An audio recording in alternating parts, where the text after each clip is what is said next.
मरणाची वाट पाहताय का हे आता आम्हाला इथं कळत नाहीये साहेब. आम्ही उपोषणाला असताना पालकमंत्री साहेबांनी पण आम्हाला सांगितलं होतं की त्याचं पुनर्विलोकन करून त्याची हे करायला, पण त्याचा अभिप्राय मागवण्यासाठी पुन्हा प्रांत साहेबांनी कलेक्टर साहेबांकडेच ऑर्डर केलेली आहे. पण अजूनही 1 वर्ष झालं आम्ही फक्त भांडतोय, ते अभिप्राय अजून आलेला नाही आणि त्याला न्याय अजून मिळाला नाही.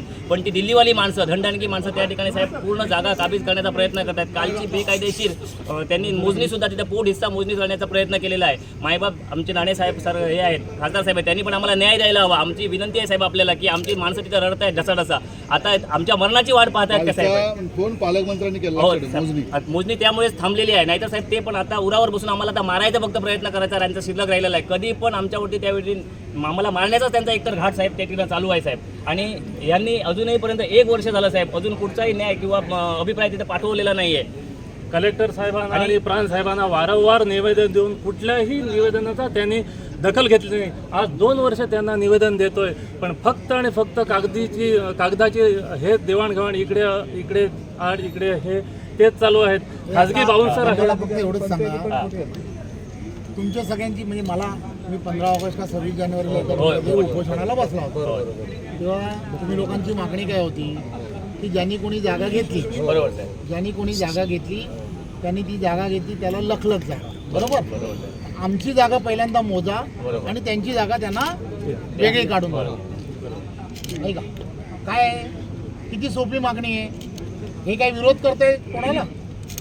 मी त्या दिवशी काय सांगितलं, इथेच सांगितलं काय माहिती आहे का, अरे बाबा समोरच्यांना बोलवा, समोरच्यांबरोबर बसा आणि ह्यांची जागा वेगळी काढा, त्यांची जागा एकत्र मोजणी करा.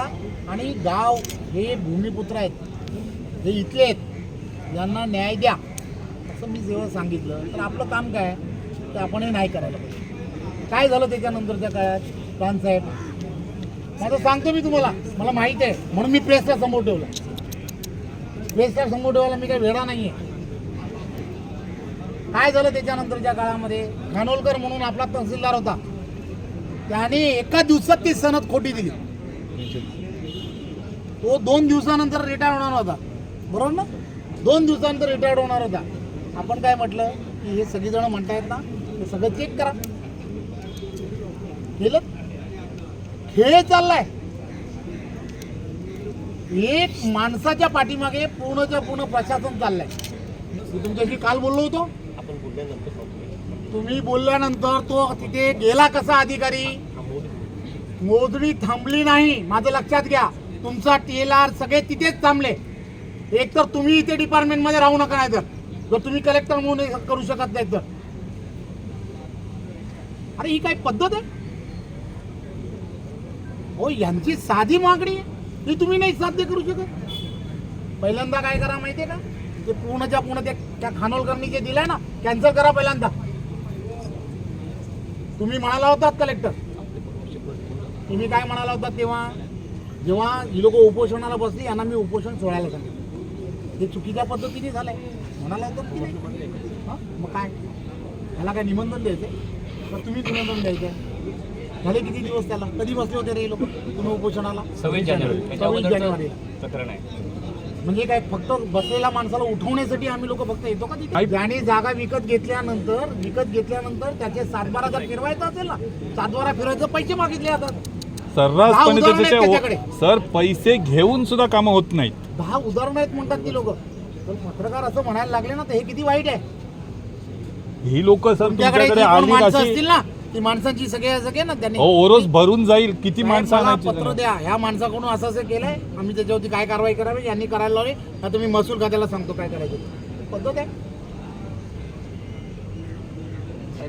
आदरणीय मुख्यमंत्री सामान्य माणसासाठी काम करतात, देवेंद्रजी सामान्य माणसासाठी काम करतात, आणि तुम्ही लोक काय करताय माहिती का, सगळा नाश करता. ते सर गरीब माणसं रडतायत तिथे जागेवर. यांच्या जमिनीमध्ये या लोकांना जायला त्रास आहे. आता कोर्टाने स्टे दिला त्याला. हे कोणाला करायला लागलं? आम्हाला. आम्ही करायचंय हे मेने करण्याची. कधीपर्यंत करणार तो सनद कॅन्सल?